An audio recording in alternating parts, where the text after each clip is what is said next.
My name is Uwe Zeymer. I'm an interventional cardiologist working in the Hospital of Ludwigshafen and in the Institute for MI Research located in Ludwigshafen as well. Patients with cardiogenic shock caused by acute myocardial infarction have a very high mortality. And we have seen that with an invasive strategy and revascularization of the culprit lesion, preferably with PCI, we could bring down the mortality from 70 to 80% to 40 to 50%. But we can get lower. So over the last, I would say, 20 years, we have seen a stable high mortality in patients with cardiogenic shock despite early revascularization. So that's the reason why we are thinking about what can we do else. And these are mechanical support devices. And we have done a trial with the intra-aortic balloon pump, which was the most widely used mechanical support device over years. But this trial was completely negative or neutral, I would say. So we did a 6-year follow-up, and even after 6 years, there was no advantage of intra-aortic balloon pump.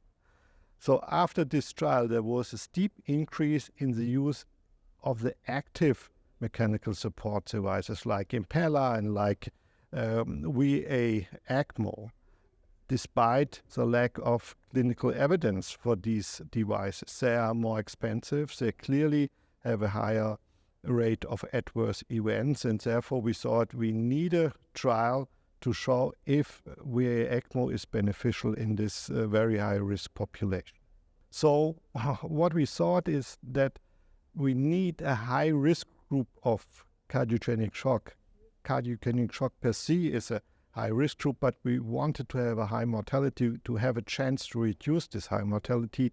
Therefore, we used the usual shock definition, so blood pressure below 60 millimeter of mercury, but we were asking for a lactate of more than 3, because we have seen in previous trials that with this lactate we would have a mortality around 50%. So, and we thought that we would have a control in the control group a mortality of 49%. And then patients were randomized to best medical treatment or implantation of VA-ECMO very early, even before PCI. So, and the primary endpoint was quite simple, so 30-day all-cause mortality. And we assumed that with the VA-ECMO, we could reduce mortality from 49 to 20 to 35%. And therefore, we needed 420 patients, and we enrolled in Germany in 41 centers, these 420 patients, and we just lost 3 patients because they did not give informed consent after they were stabilized.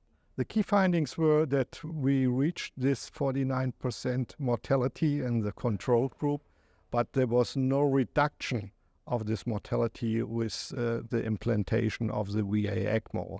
And in the presentation today, we focused on the patient with cardiac arrest because these are very high-risk patients.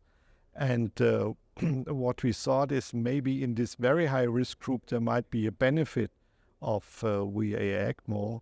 And what we found is that the mortality, interestingly, between patient without and with cardiac arrest was not different. The patient with cardiac arrest were somewhat younger, but they had a higher lactate on admission, and the mortality was around 49% in both groups. And within the patients with cardiac arrest, we did an additional analysis where we looked for the time to ROSC, 10 minutes, 11 to 20 minutes, or even more than 20 minutes. And even there, we didn't find any difference with respect to the efficacy of ECLS. What we found that complications like bleeding complications or vascular complications were higher in regardless if the patient had cardiac arrest or not. What was somewhat unexpected that there was no difference between the patient without cardiac arrest or short-term to ROSC or longer-term to ROSC. So there was a very consistent effect or not an effect of ECLS. So we didn't find any difference between the groups. The routine use of ECLS, even in severe cardiogenic shock, does not improve outcome, regardless of cardiac arrest before randomization or before hospital, yes or no.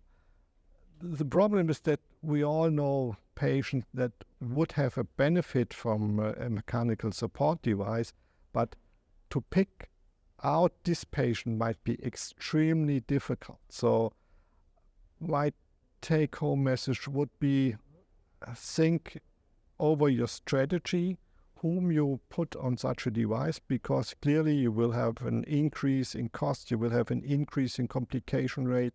So it might be that the younger patients might have benefit, but I would be very skeptical in the elderly population, because we have seen that there was no benefit at all. And we need more data and maybe more trials to figure out which patient population would have a benefit.